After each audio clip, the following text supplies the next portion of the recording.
भाजपा को भगाना है, वोट दे करके 100 मत जाना, तो फिर बात नहीं बनेगी। क्योंकि इतिहास उन लोगों का भी कोई ज्यादा बढ़िया नहीं है जिनको भाजपा को हरा करके हम 25 तारीख को वोट देने के लिए जा रहे हैं। तो हमें ये भी देखना है कि यहाँ पर ये फेरबदल करने के बाद क्या वास्तव में संविधान सुरक्षित रहेगा या नहीं रहेगा। ये नहीं होना चाहिए कि अपने लोकतंत्र के लिए तो ये लोग सड़कों पर उतर जाएं और जब दूसरे के लोकतंत्र की बात आए तब ये उनका गला घोटना शुरू कर दें। भूलना नहीं चाहिए, ये आपके एजेंडे का पार्ट है।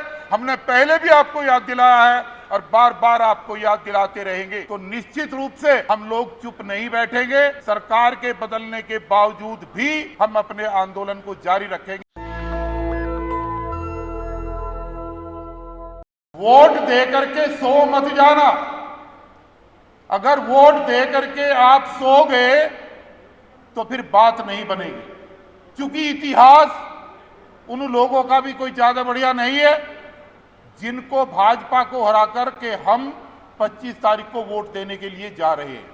यह भी कड़वी सच्चाई है। इन्हीं हरनाम सिंह ने, एक मिनट सुनिएगा, हरनाम सिंह जी ने आरटीआई लगाई और उस आरटीआई के अंदर ये जवाब आया कि 10 साल के केजरीवाल साहब के शासनकाल के अंदर मात्र 431 लोगों को सरकारी नौकरी मिली। तो हमें यह भी देखना है कि यहां पर यह फेरबदल करने के बाद क्या वास्तव में संविधान सुरक्षित रहेगा या नहीं रहेगा। ये जागते रहना है आपको और इस जागते रहने के साथ में लोकतंत्र की बहाली के लिए भी आपको अपने आप को जिंदा रखना बहुत जरूरी है। और हम जो है अपील करेंगे योगेंद्र यादव जी से कि पूरा समाज, पूरे कर्मचारी, पूरा ये सफाई कर्मचारी पूरी शिद्दत के साथ वोट देगा, प्रयास करेगा और 4 जून को गठबंधन की सरकार बनेगी। लेकिन अगर इन सरकारी कर्मचारियों का, सफाई कर्मचारियों का भला ना हुआ तो निश्चित रूप से हम लोग चुप नहीं बैठेंगे। सरकार के बदलने के बावजूद भी हम अपने आंदोलन को जारी रखेंगे। सफाई कर्मचारियों के काम को कराएंगे, शिद्दत के साथ कराएंगे। दोस्तों, बिजली विभाग के अंदर 25,000 कर्मचारी हैं योगेंद्र यादव जी। 25,000 कर्मचारियों पर पिछले 8 साल से एस्मा लगा रखा है।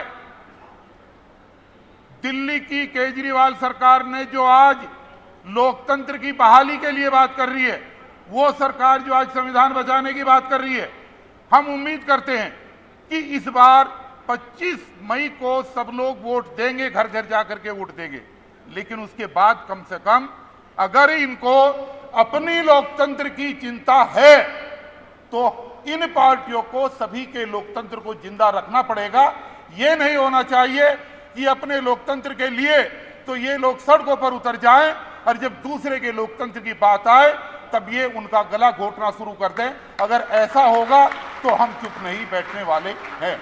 और दोस्तों, एक बात कहकर के अपनी बात खत्म कर रहा हूं। ऐसा मौका बहुत कम बार मिलता है। मैं इस बात का पक्षधर हूं कि अगर ये सारा सिनेरियो ना बदला, आज ही दिल्ली के अंदर सरकार आम आदमी पार्टी की है, एमसीडी में भी सरकार आज आम आदमी पार्टी की है।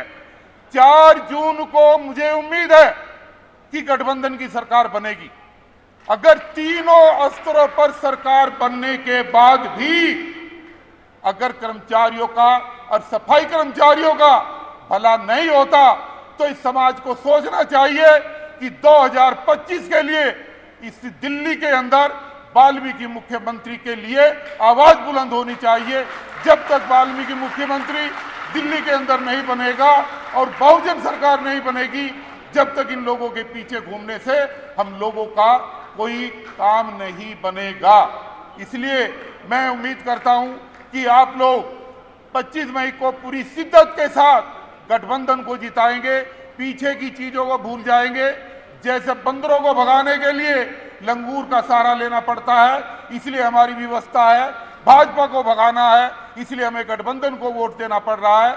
अदरवाइज उसके बाद में आंदोलन जारी रहेगा, चाहे ईवीएम का आंदोलन हो, चाहे ठेकेदारी प्रथा का आंदोलन हो। क्योंकि केजरीवाल साहब ने जो 10 गारंटी अभी 4 दिन पहले दी है, उसमें वो फिर ठेका प्रथा को भूल गए हैं, फिर वो सफाई कर्मचारियों को भूल गए हैं। भूलना नहीं चाहिए, ये आपके एजेंडे का पार्ट है। हमने पहले भी आपको याद दिलाया है और बार बार आपको याद दिलाते रहेंगे। और मैं उम्मीद करता हूं इस मंच के माध्यम से कि भाई हरनाम सिंह की अगुवाई में ये प्रोग्राम 25 तारीख के बाद और 4 जून के बाद भी जारी रहना चाहिए। और जिन मोहल्लों में हम लोग नहीं गए वहां पर भी हम जाएंगे और समाज को जागरूक करने का काम करेंगे। वीर सिंह बहुत जी जो बहुत ही सुलझे हुए साथी हैं, उनकी जो भाषा है, उनके जो समझाने का तरीका है, उन्होंने बहुत लोगों को अम्बेडकरवादी बनाया है और ये समाज अम्बेडकरवाद की तरफ को बढ़ रहा है। मैं नतमस्तक होकर के वाल्मीकि समाज के तमाम साथियों को सलाम करता हूं और उम्मीद करता हूं कि हम सब लोग आगे बढ़ेंगे और बढ़ करके 2025 में दिल्ली में एक नया इतिहास लिखेंगे। जय भीम, जय भारत, जय संविधान।